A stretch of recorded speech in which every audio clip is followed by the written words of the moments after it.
This is our lecture video for Chapter 12, Conditions and Warranties.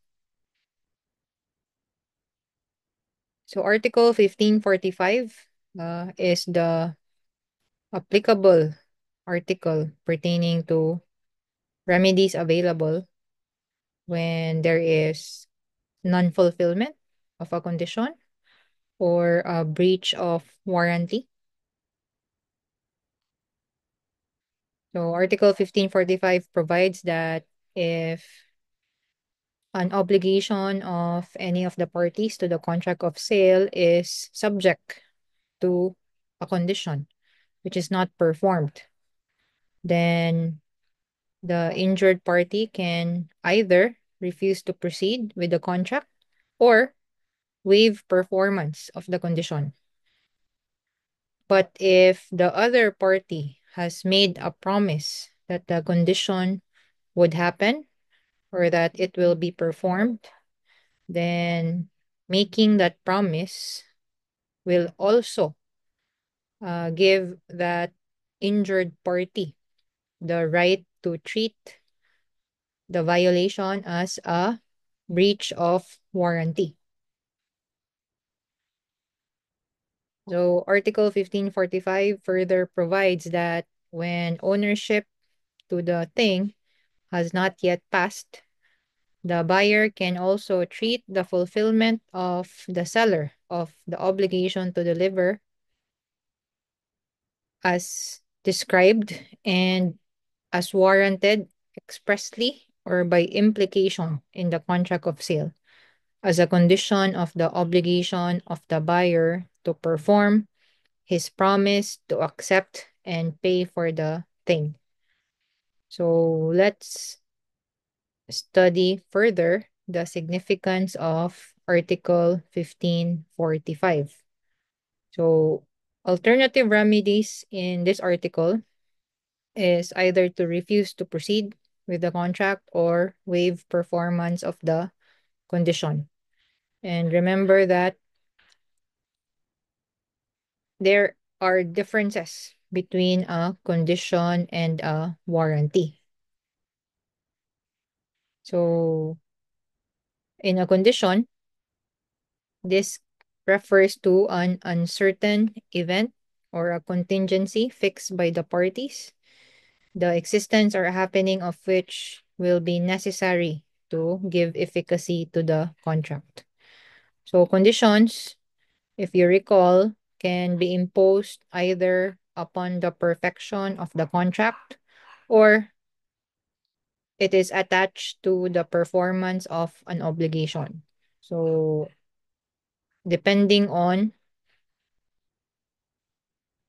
when that condition is imposed, it could either entitle the injured party to damages or it can actually cancel the contract altogether because if it is imposed on the perfection of the contract and that condition is not fulfilled, then it will be as if there is no contract between the parties because perfection did not materialize just by virtue of that condition.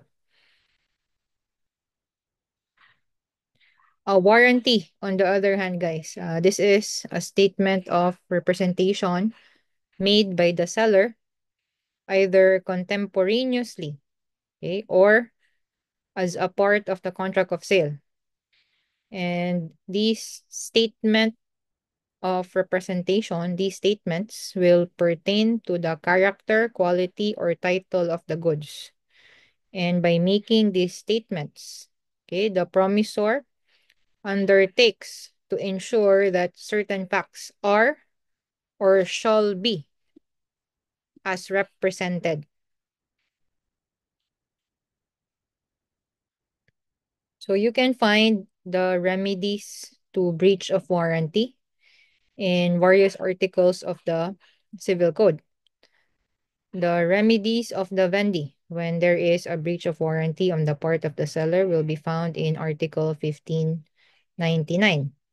And it could either be recoupment, wherein you accept the goods and set up the seller's breach to either extinguish or reduce the price. So, mag-offset. The vendee can also accept the goods and thereafter file an action for damages for breach of warranty. The vendee can also refuse to accept the goods and still file a complaint for damages. The vendee also has the option to rescind the contract by returning or offering the return of the goods in order to recover the price that was already paid. So, if there is a breach of warranty, then it constitutes a breach of the contract.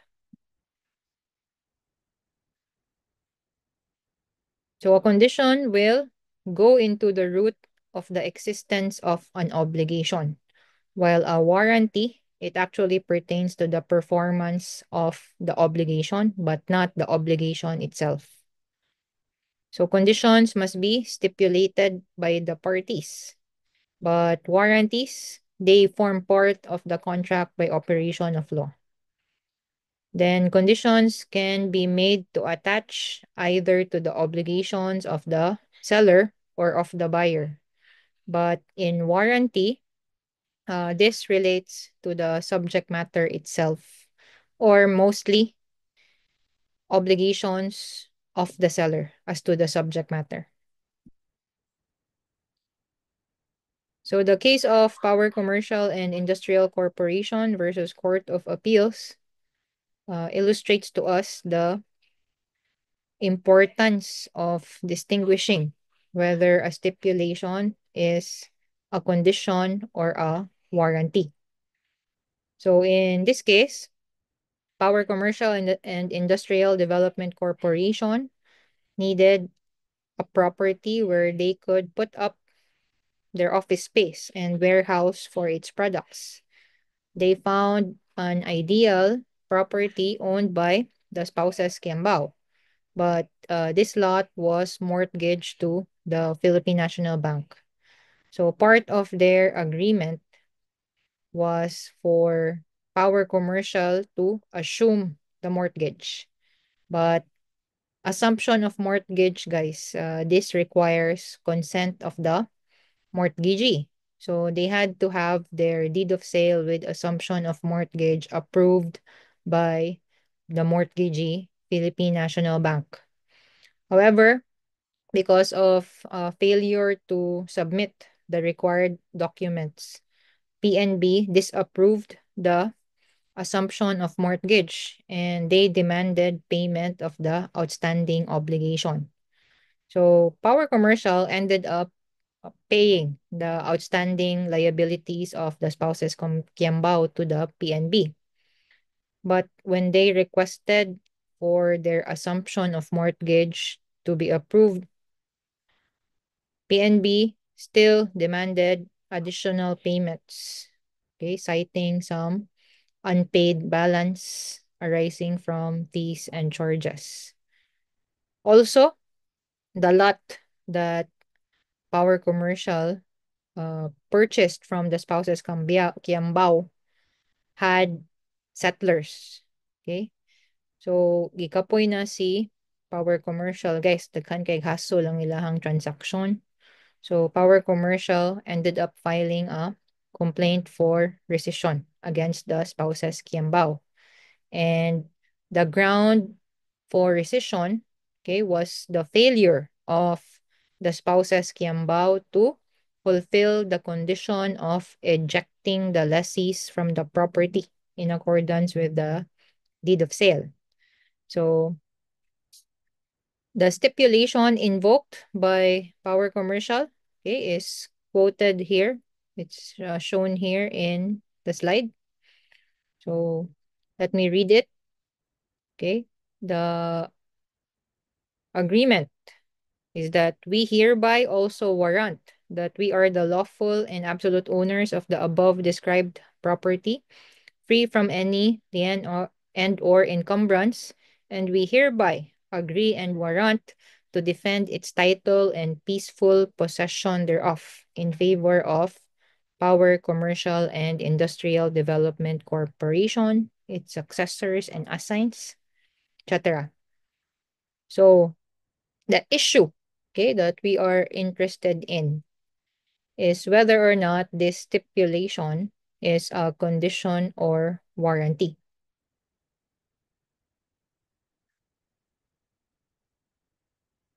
Okay, so the ruling is that it is not a condition. And in fact, it is just the usual warranty against eviction.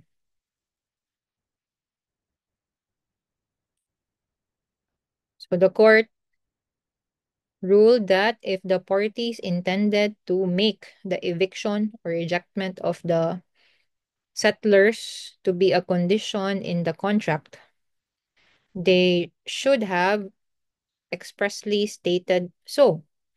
So the Supreme Court here cited the case of Romero versus Court of Appeals, where the ejectment of the occupants of the lot sold by the seller was the operative act which set into motion the buyer's obligation to pay the balance of the purchase price. So in this case of Romero versus Court of Appeals, it was stated clearly in their agreement that failure to remove the squatters. So dili pa politically correct ang Supreme Court ani guys. Squatters pa may gigamit. So failure to remove the squatters within the stipulated period gave the other party, the buyer, the right to either refuse to proceed or to waive the condition of ejectment pursuant to Article 1545 of the Civil Code. So in the case of Power Commercial, the court did not find that there was a similar condition in their agreement.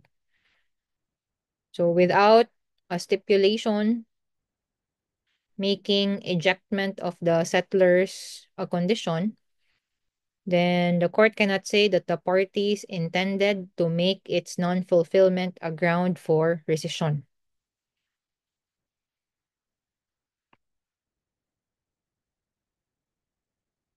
So rescission here was not allowed.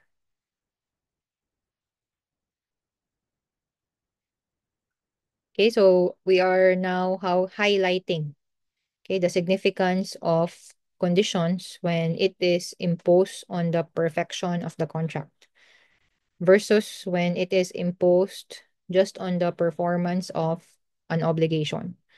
So if imposed on the perfection of the contract and the condition is not fulfilled, then there is failure of the contract. Okay, the contract will not be perfected. It will therefore not arise. But if the condition pertains to the performance of an obligation, this will give the party the remedies available in Article 1545. Okay, let's also take a look at the case cited in Power Commercial, the Romero versus Court of Appeals case. So Romero here is the buyer. Okay, Romero was in need of land for a central warehouse, and he found the land which was owned by Enriqueta Ong Siong.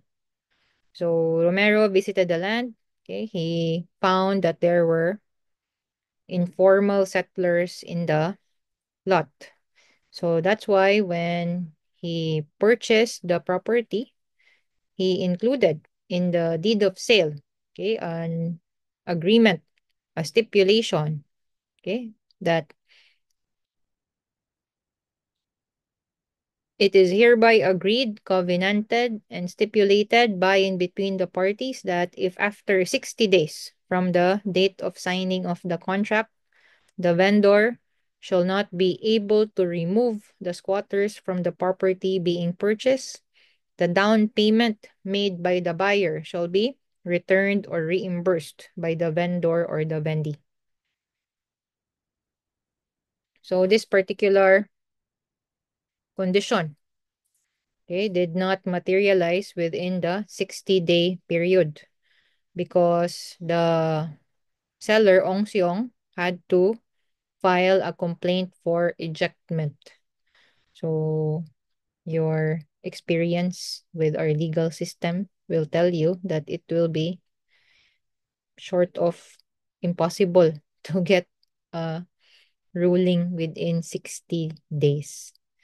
So the seller, Ong Shong, okay, told Romero that the condition in the deed of conditional sale could not be fulfilled within the time frame given.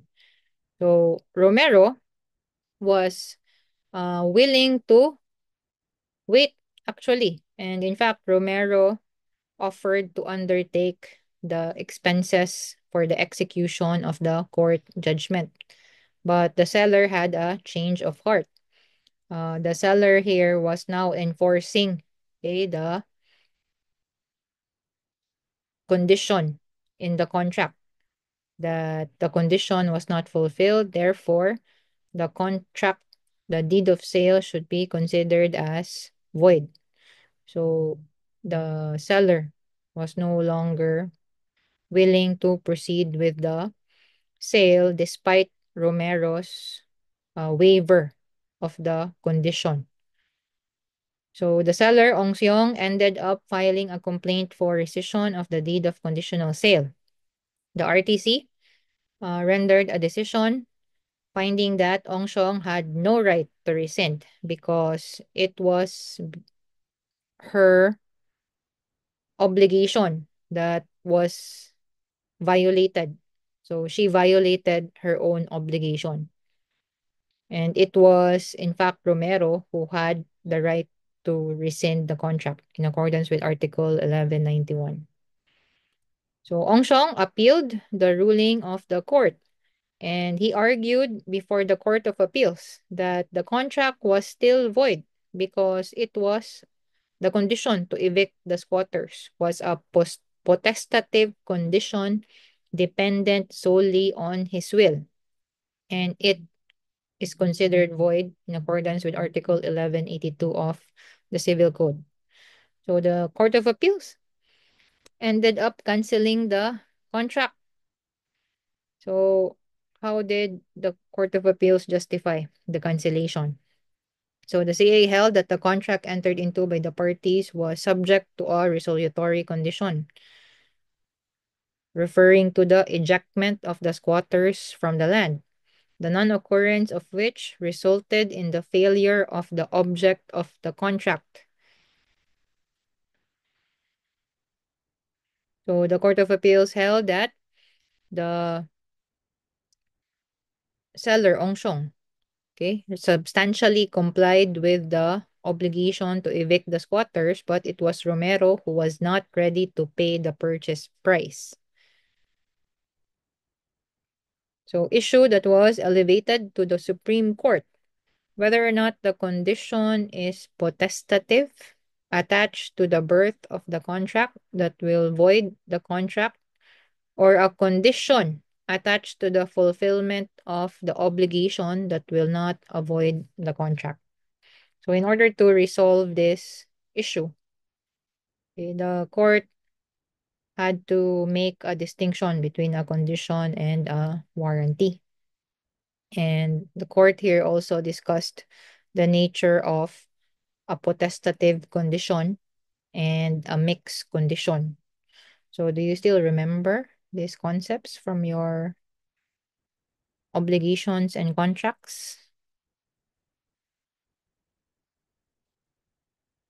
So the court characterized the condition in the agreement as a mixed condition, which is dependent not just on the will of the obligor alone, but also on third persons such as the squatters and the government agencies responsible for ejecting or evicting illegal settlers. Also, the court said that this condition was not imposed on the birth or perfection of the contract, but it was attached to the performance of an obligation. So there is no instance, therefore, that the contract between Romero and Ongshong could be nullified or voided. So being a condition attached to the performance of an obligation, Romero here had the option of either refusing to proceed or waiving the condition in accordance with Article 1545. So this option belongs to the buyer, okay, and not to the seller.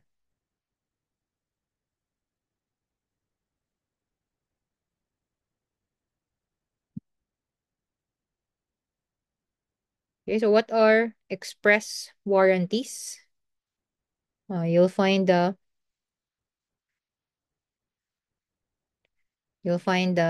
definition of express warranties in the civil code and also in jurisprudence. But what is shown here in the slide is a summary of what are considered as express warranties. So we consider a warranty as express, okay, when it is an affirmation of fact or any promise by the seller relating to the subject matter of the sale.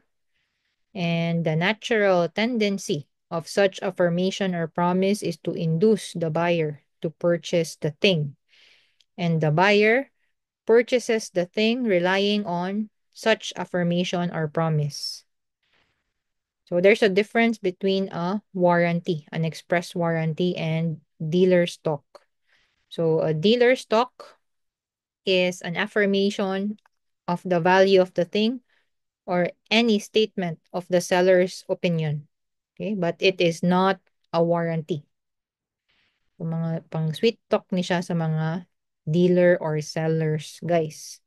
But it can become a warranty when the seller made the affirmation as an expert and it was relied upon by the buyer. So there is what we call the test of warranty, which is illustrated in the case of Goodyear Philippines versus C. So in this case, a vehicle owned by Goodyear was hijacked in 1986, but it was later recovered and sold to Anthony C. in 1996. C sold the vehicle to Lee in 1997. Lee filed an action for rescission against C, and C ended up impleading Goodyear as defendant in a third party complaint. So how did that happen? What made C implead Goodyear? So Lee ended up wanting to rescind the sale between him and C because the vehicle was impounded and and Lee ended up getting charged criminally due to the stolen vehicle alarm that was tagged on the vehicle. And it was only on July 1997 that Goodyear was able to lift the stolen car tag on that vehicle. So Goodyear filed a motion to dismiss for failure to state the cause of action, contending that it did not breach any contract because it had title to the vehicle when it was sold to C. So the RTC ended up dismissing the complaint against Goodyear. But on appeal, the CA, the Court of Appeals, found that the complaint stated a cause of action because Goodyear did not make good its warranty in the deed of sale, which was to convey the vehicle to Anthony C. free from all liens, encumbrances, and legal impediments. And the reported hijacking was a legal impediment that prevented its subsequent sale. So, issue that was elevated to the Supreme Court for resolution is whether or not there is a cause of action for breach of warranty. So, the court here discussed what a warranty is. So everything that um, we discussed so far. It's an affirmation of fact or promise made by the vendor in relation to the thing sold. So, when making this warranty, the vendor impliedly warrants that the thing which is being sold is free from any charge or encumbrance not declared or known to the vendee. So, the decisive test is whether the vendor assumes to assert a fact of which the vendee is ignorant. So, the court here found that Goodyear did not breach the implied warranty against hidden encumbrances. So the fact that the subject vehicle was earlier stolen by a third party and was subsequently recovered by the authorities and restored to the petitioner, and whether or not C had any knowledge of the loss and subsequent recovery, the fact remained that Goodyear, when it sold the vehicle to C, okay, in fact, had title to the vehicle free from any liens, charge, or encumbrance. So the impoundment of the vehicle, the failure to register it, were clearly acts that were not deliberately caused by Goodyear. And it was in fact the fault of the PNP for not lifting the alarm on the vehicle, even though they already recovered it, okay, from the thief. So, pursuant to law, specifically Republic Act 6975, the lifting of the stolen car alarm was purely administrative and governmental in nature.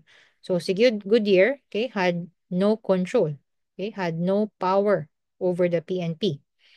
So Goodyear could not be considered as violating its breach of warranty against hidden defect.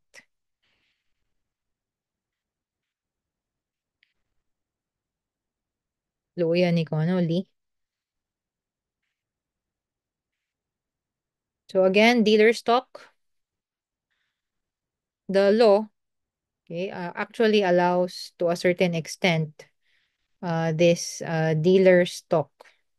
So there is considerable latitude to seller statements or dealer stock, and naasa tay rule on caveat emptor. So experience teaches that it is exceedingly risky to accept this dealer's stock at its face value. So buyers or potential buyers are charged with the obligation to always be aware. Buyer beware. So a man who relies upon such an affirmation made by a person, okay, whose interest might so readily prompt him to exaggerate the value of his property, does so at his own peril, and must take the consequences of his own imprudence. So, buyer beware. When you are faced with a dealer or a seller, you know that their interest is to close the deal, make you buy whatever they're selling. So, of course, they'll be making statements, okay, hyping the talk, nag-dealer stock yun ni sila. So always remember, buyer beware. Then we have the implied warranties. And there are several implied warranties in accordance with the law on sales. So why implied? Because it is part of the agreement, the sale, whether or not the parties are aware that there is this warranty or whether or not the parties intended to have these warranties, because these warranties are operative by express provision of law. So daghan ni siya. The implied warranty that seller has the right to sell, implied warranty against eviction, implied warranty against non-apparent encumbrances, implied warranty against hidden defects, and implied warranty of merchantability, and the implied warranty of quality. So the seller's right to sell, okay, is an implied warranty in accordance with Article 1547. So this warranty refers only to the transfer of ownership at the point of consummation, and uh, it does not refer to any representation as to ownership and the capacity to transfer the ownership at the time of perfection. Because remember the rule na uh, sale, the subject matter of the sale could be future things or things to be acquired by the seller. So at the time of perfection, not required pa to transfer ownership or to have the right to sell. It is mandatory, however, at the time of delivery, which is in the consummation stage. But this warranty will not apply to the sheriff, auctioneer, mortgagee, pledgee, okay, or other persons who are selling by virtue of authority in fact or law, because these are forced sales. They have the duty to effect this forced sale in order to satisfy court judgment or an extrajudicial agreement on foreclosure. So they are clearly not the owners, but law requires them to pause the sale.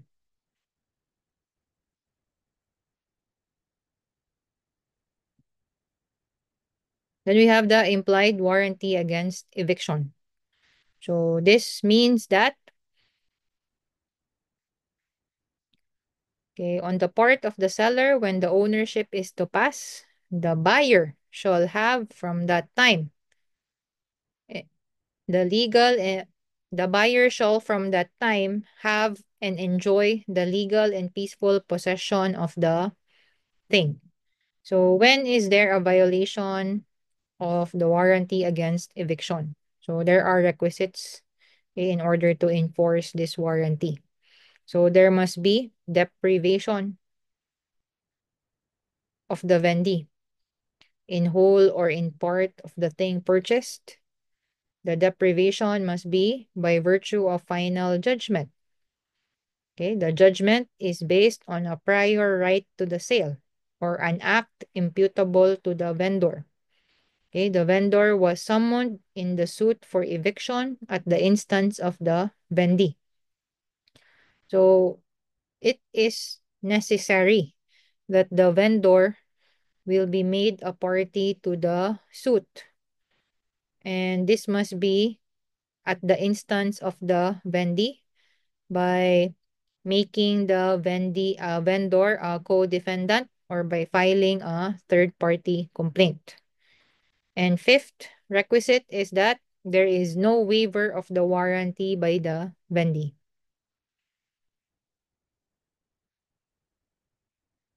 So when is the seller relieved from liability for breach of this warranty?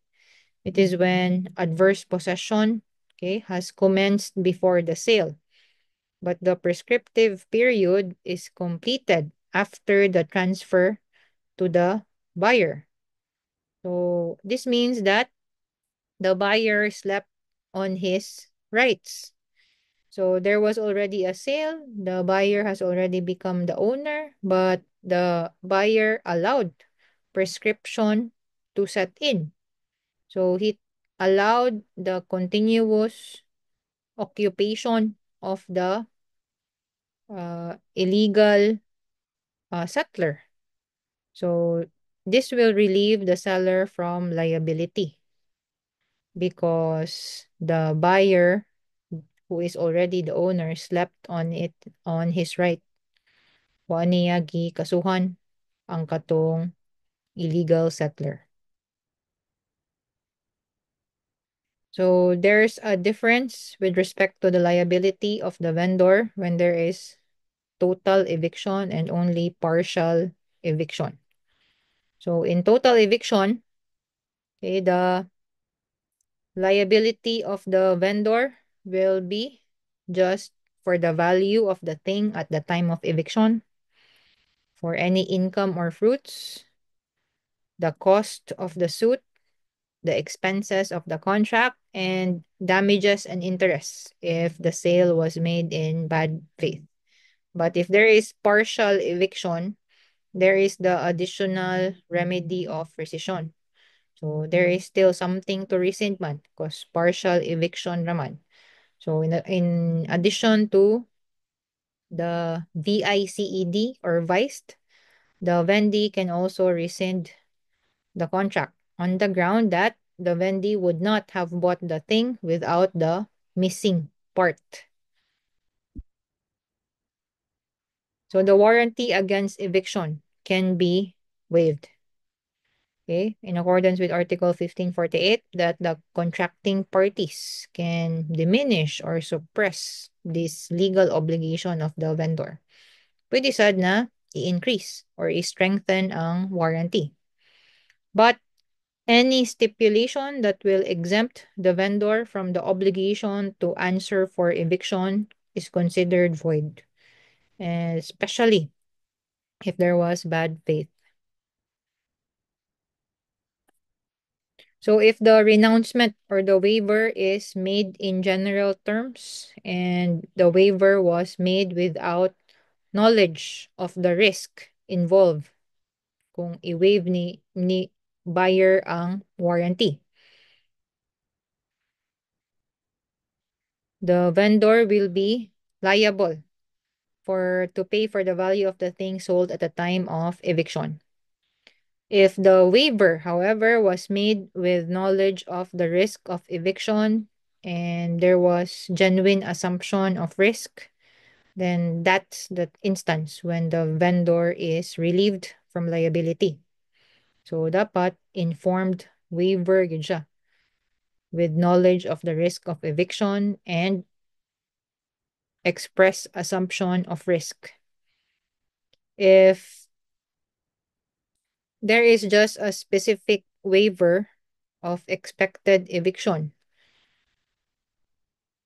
then the waiver will only be for that specific case and not other causes of eviction. So this contemplates a situation wherein there are multiple claimants to the property. Ang nahibawan ra ni buyer si claimant A. So ganahan man gud siya mopalit sa property, so iyahang i-waive ang warranty in the event that there is eviction at the instance of claimant B or other claimants nga dili si claimant A, then the warranty against eviction will still subsist. Pwede pa niya ma-enforce because the waiver is specific just to a particular case. Let's now discuss the implied warranty against non-apparent encumbrances. So naa qualification, non-apparent encumbrances. So in Article 1547, the implied warranty is applicable when the following requisites are present. The immovable sold is encumbered with any non-apparent burden or servitude, okay, not mentioned in the agreement or not otherwise annotated on the title to the property.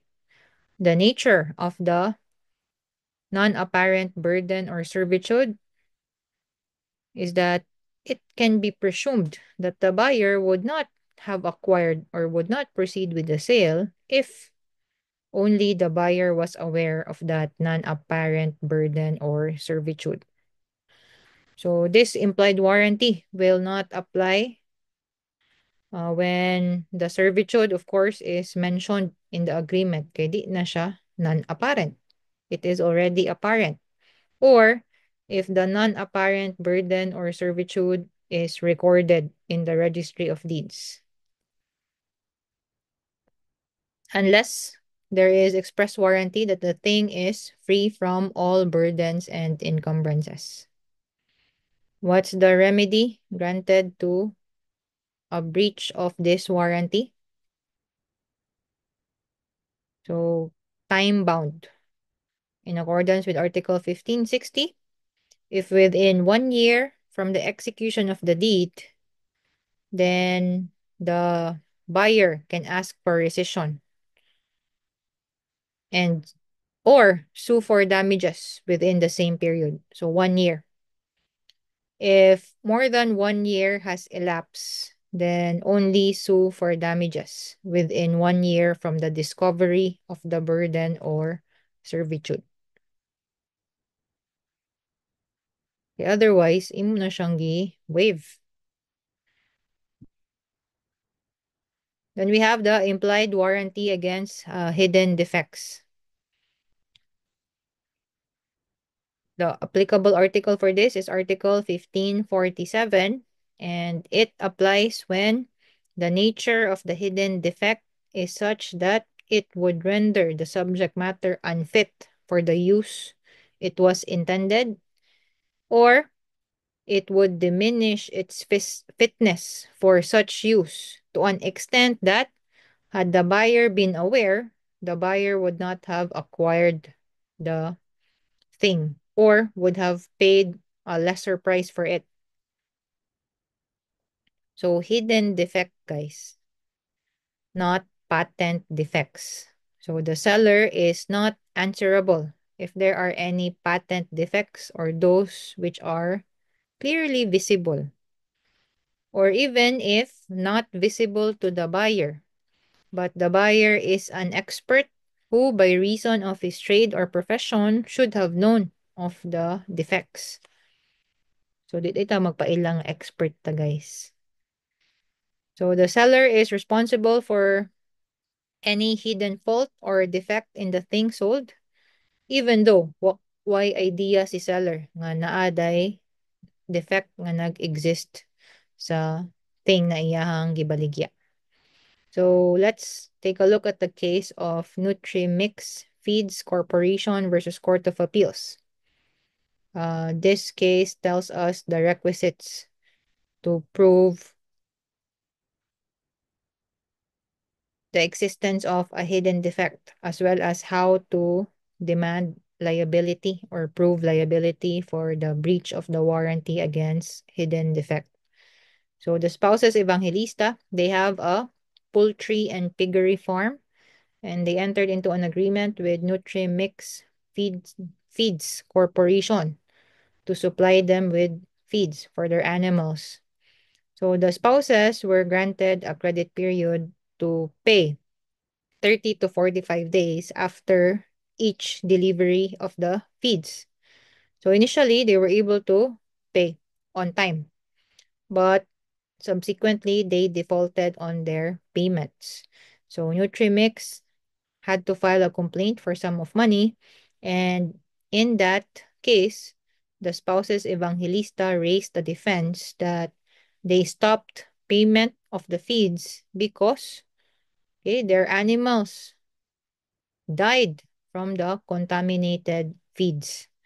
During trial, the spouses presented results of laboratory examinations conducted by several agencies, and they provided samples of the allegedly contaminated Nutrimix feeds. However, ang examination of the contaminated feeds happened 3 months after the massive death of their animals. So the issue that we are interested in relation to our topic is whether or not there is sufficient evidence to hold Nutrimix guilty of breach of warranty due to hidden defects. So the Supreme Court here ruled no. Okay, and they provided the requisites to recover on account of hidden defects. So first requisite is that the defect must be hidden. The defect must exist at the time of the sale. The defect must ordinarily have been excluded from the contract.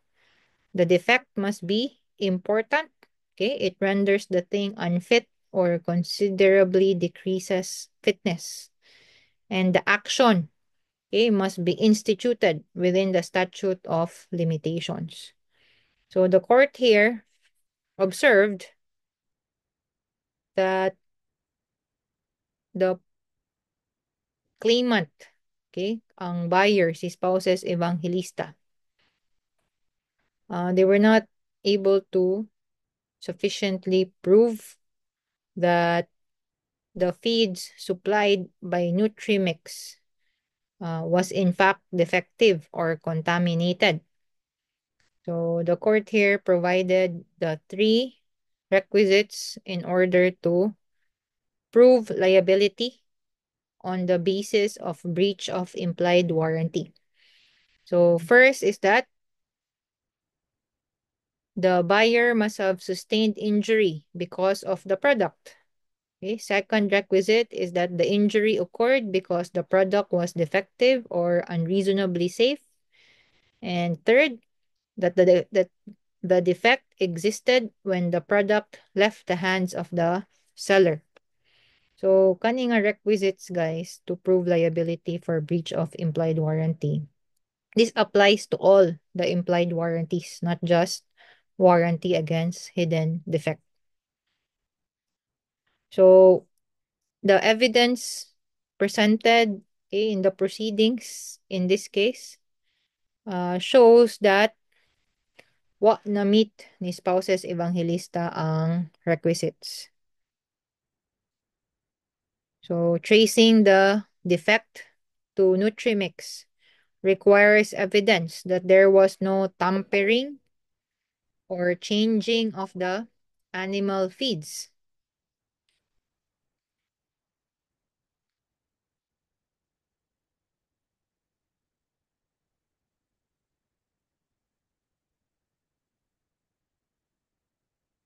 So, the fact nga ang examination of the contaminated feeds, okay, happened 3 months the happened 3 months from the time that the animals died, then uh, there's a problem already with tracing, okay, the ultimate cause of the death of the animals because the feeds are exposed already to other contaminants. So, naa sa DNA chain of custody ang pag-prove, guys, sa liability for breach of warranty against hidden defect. So, remember the requisites to recover for breach of warranty against hidden defect. And also, the requisites to prove liability for breach of an implied warranty.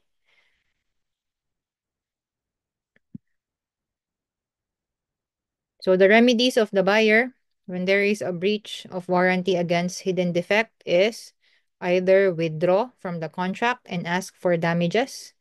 And this remedy is called acción redhibitoria. And then the buyer can also demand for proportionate reduction of the price with damages. And this action is called acción quanti minoris. So what is the proper time to bring this action? Okay, it must be 6 months from the delivery of the thing sold. So in the Nutrimix case, klaro kaayo nga prescribed na sad siya. Okay, but take note that when a sale is a judicial sale or forced sale, the judgment debtor is not made liable for damages.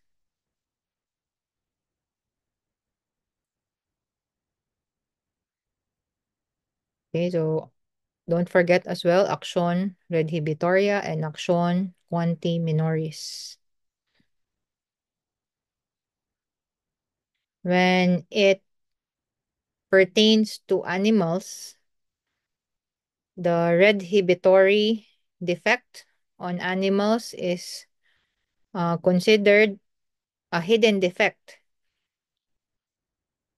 if it is of such nature that expert knowledge will not be sufficient to discover that hidden defect. So, if an animal dies within 3 days from its purchase, the vendor shall be made liable if the disease which caused the death existed at the time of the contract. But there will be no warranty against redhibitory defects if the sale of the animals happened in a fair or at public auction, or when the sale is for the sale of condemned stock. Condemned na gani. So, if you buy it, buyer beware. Caveat emptor. So, kung redhibitory defect of animals, the period for bringing an action will be 40 days from delivery to the buyer. Okay, what's the consequence when the thing is lost because of the hidden defect? So, if the vendor was aware of the hidden defect, then in bad faith, the vendor shall bear the loss, and the vendee, the buyer, is given the right to recover the price paid, the interest on the price paid, and also damages. But if the vendor was in good faith, not aware of the hidden defect, the obligation to return will only be for the price paid, interest, and expenses of the contract if it was paid by the vendee or buyer. If the loss of the thing, however, is not due to the hidden defect, but it was due to a fortuitous event or fault of the vendor, then what the buyer or the vendee can demand is only the price paid less the value of the thing at the time of the loss. But if the vendor acted in bad faith, the vendor will still pay damages. Basta bad faith, damages should not. So are there instances when there would be no available or applicable warranty against hidden defect? And therefore, the rule on caveat emptor can be invoked. So yes, kaning sale nga as is where is. Sale of second-hand items. Sale of animals in fairs. Sale in public auction.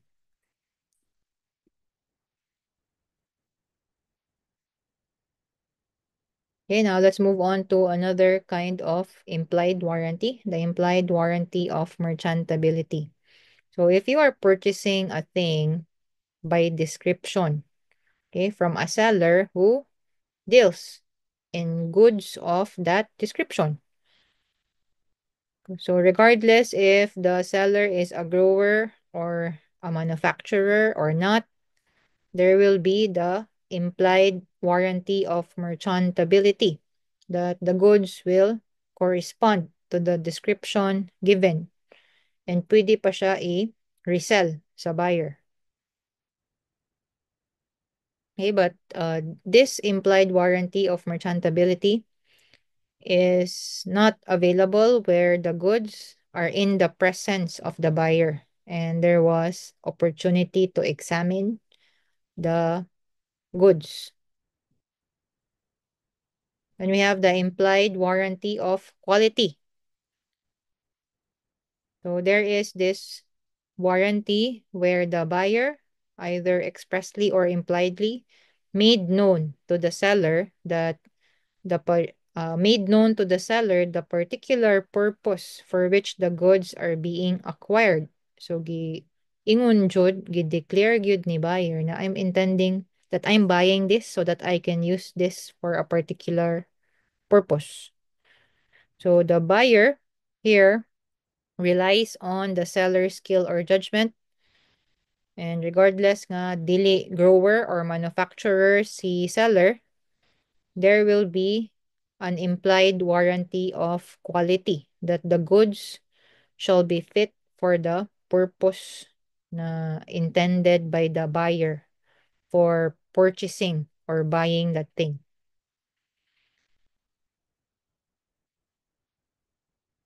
So even in cases when the buyer will not state or declare to the seller the particular purpose for which the goods are being acquired, the warranty, okay, may be annexed by usage of the trade. So if the thing being sold is known, okay, by practice, by custom, by trade, that it is usable for this purpose, then the implied warranty of quality also exists. When is there no implied warranty of quality?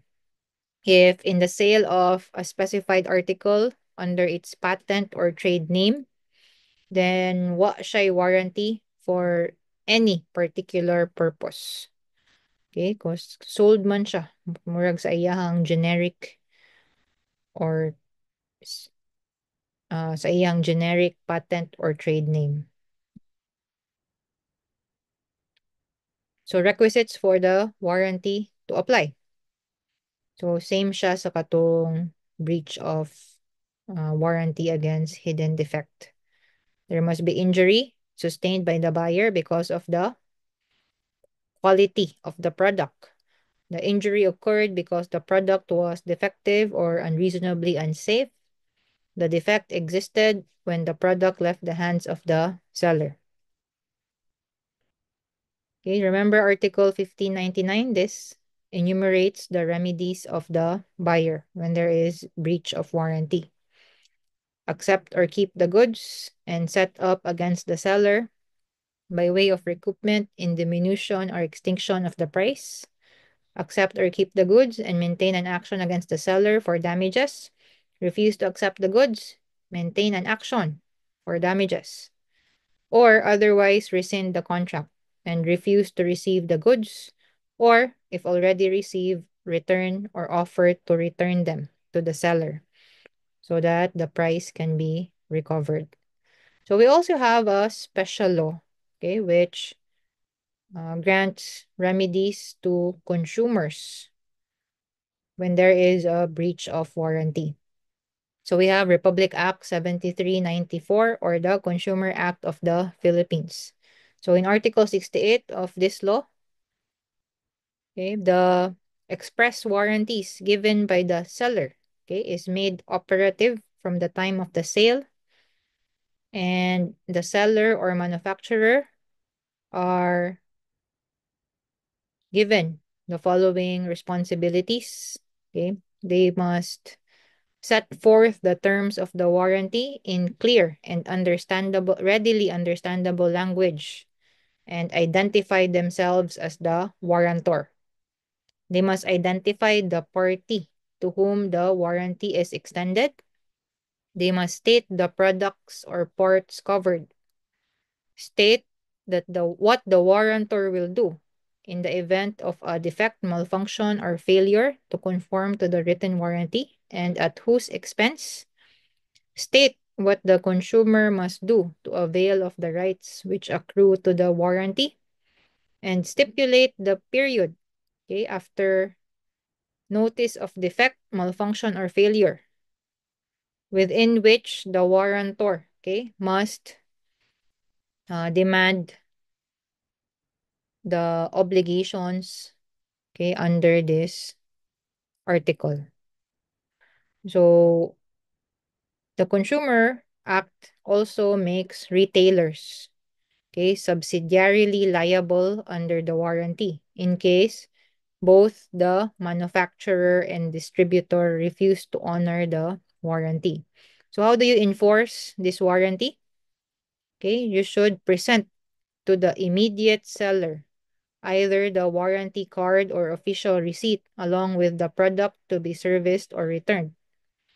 So you know this. at some point in your lives, you tried to enforce a warranty. So no other documentary requirement shall be demanded from the purchaser. Kung hasol-hasolon mo, you slap them with a copy of the Consumer Act of the Philippines. So duration of the warranty. So the duration, guys, it's in accordance with what is stipulated, but as provided by the Consumer Act, implied warranty shall endure not less than 60 days nor more than 1 year following the sale of brand new consumer products. So the seller and the consumer can stipulate the period within which the express warranty shall be enforceable. But if the implied warranty on merchantability accompanies an express warranty, both must be of equal duration. So when there is a breach of warranty, the consumer can have the goods repaired or its purchase price refunded. In case of refund, the amount directly attributable to the use of the consumer prior to the discovery of the nonconformity shall be deducted. So this is to prevent unjust enrichment. Kung nagamit na nimo siya for some time before the breach happened, then the seller should be entitled to re pay only the refund corresponding to the remaining time nga the thing could have been enjoyed by the consumer. So naabiyay ubang stores, guys, na they will not refund you. Instead, they will make you choose another item of equivalent value to their shop. Sometimes gani maka-upsell sila kay kung ang imong napilian mas mahal sa katong ilisanan or katong naguba kay mo dugang pa ka. So that can be considered as a violation of the Consumer Act. So all covenant stipulations or agreements contrary to the provisions of Article 68 are declared null and void and without legal effect. Okay, so that concludes our discussion on Chapter 12, Conditions and Warranties. So I'll see you in the next lecture video.